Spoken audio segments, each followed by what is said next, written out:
जरा सोच करके देखिए सरोज सिंह, यहां कटिहार में कांग्रेस का विरोध कौन करेगी? तो आरजेडी के नेता करेंगे।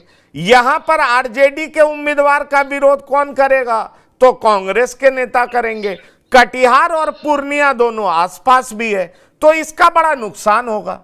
अब सवाल उठता है, यही हालत सिवान में दिखाई पड़ रहा है कि सिवान में स्थिति कैसी रहेगी, वहां पर क्या होने जा रहा है। और कमोबेश नवादा का भी नाम आ रहा है कि नवादा में भी जिस तरीके से विनोद यादव मैदान में है, आरजेडी के सामने एक बड़ी चुनौती है। जहानाबाद को भी लेकर के कहा जा रहा है कि अजय कानू है, वो आ रहे हैं, बार बार टिकट मांग रहे हैं, नहीं तो वो विरोध करेंगे, इस तरह की बात सामने आ रही है। सीतामढ़ी का भी आरजेडी इकाई विरोध पे उतरा हुआ है।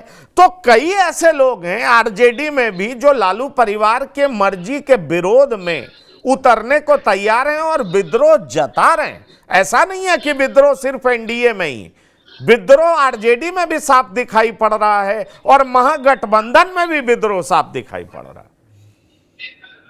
तो देखिए, अलग अलग सीटों को अलग अलग तरीके से देखने की जरूरत है। जिस तरह से तेजस्वी यादव आज गए हैं और बीमा भारती का नॉमिनेशन हुआ है, आप इसको नटशेल में समझिए कि पूर्णिया की जो लड़ाई है वो तेजस्वी यादव पप्पू यादव को हराने के लिए दिया गया है। खुद जीतेंगे ना जीतेंगे इसकी कोई गारंटी नहीं है, लेकिन वहां लड़ाई है, आरजेडी लड़ रहा है, पप्पू यादव को हराने की लड़ाई लड़ रहा है। तेजस्वी यादव भी जानते हैं, राजद भी जानता है, आप पूर्णिया की आम जनता भी जानती है कि पप्पू यादव और बीमा भारती अगर मुकाबले में रही तो एनडीए का कैंडिडेट संतोष कुशवाहा को जीतना ही जीतना है। तो पप्पू यादव को तो हराने की लड़ाई तेजस्वी यादव लड़ रहे हैं। बगल की सीट कटिहार में चले आइए, अशफाक करीम की जो आपने चर्चा की, अशफाक करीम एक प्रेशर पॉलिटिक्स कैंडिडेट हैं। कांग्रेस को बताया जा रहा है कि आप कन्हैया को मत उतारिए, तमाम चीजें मत करिए, हम जैसा कह रहे हैं आप वैसा करिए, नहीं तो अशफाक करीम जैसे कई कैंडिडेट हम खड़ा कर सकते हैं और कांग्रेस की जो जीतने की संभावना एक आध दो सीट में है उसको भी हम धूमिल कर सकते हैं। तो अशफाक करीम की कैंडिडेचर को अगर वो इंडिपेंडेंट लड़ते हैं तो ये मानिए कि कहीं ना कहीं से उसमें राजद नेतृत्व की सहमति ही होगी।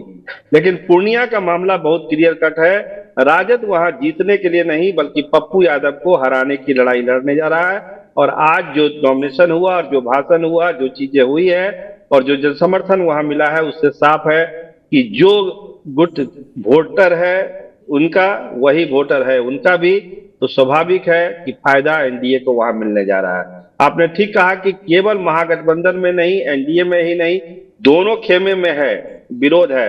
अब देखिए, आज ही खबर, थोड़ा सा लीक से हट के हम बोल दे रहे हैं, आज ही खबर आई कि मोतिहारी से शालिनी मिश्रा चुनाव लड़ने वाली हैं आरजेडी के टिकट से।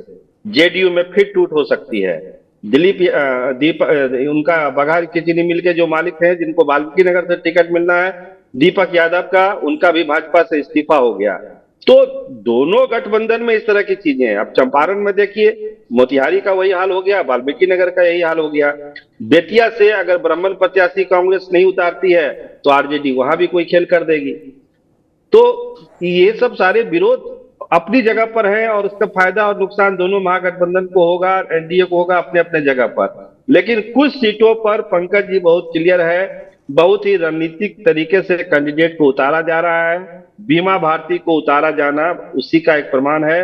अशफाक करीम की आपने चर्चा की, वो भी अगर इंडिपेंडेंट आते हैं तो वो कांग्रेस को रोकने के लिए ही आएंगे, ना कि वो जीत के लिए आएंगे।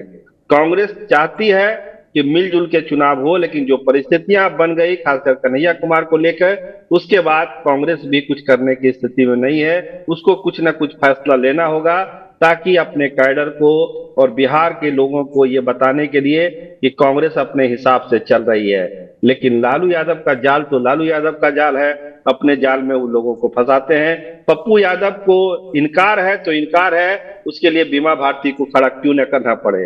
अशफाक करीम को एक रखा गया है कि आप कुछ करिएगा तो अशफाक करीम भी नॉमिनेशन कर देंगे। तो एकदम क्लियर कट लाइन पर चल रही है लालू यादव और उनकी चीजें। बाकी एनडीए में तो जो विरोध है हमने बताई आपको। जी पंकज भाई, तो एक चीज तो बड़ा साफ नजर आता है ना कि जो नॉर्मल से उम्मीदवार है कांग्रेस के, जो नामचीन नहीं है, उसको लेकर के आरजेडी को कोई विरोध नहीं है। जैसे मोहम्मद जावेद को लेकर के कोई विरोध नहीं है, वो चलेंगे।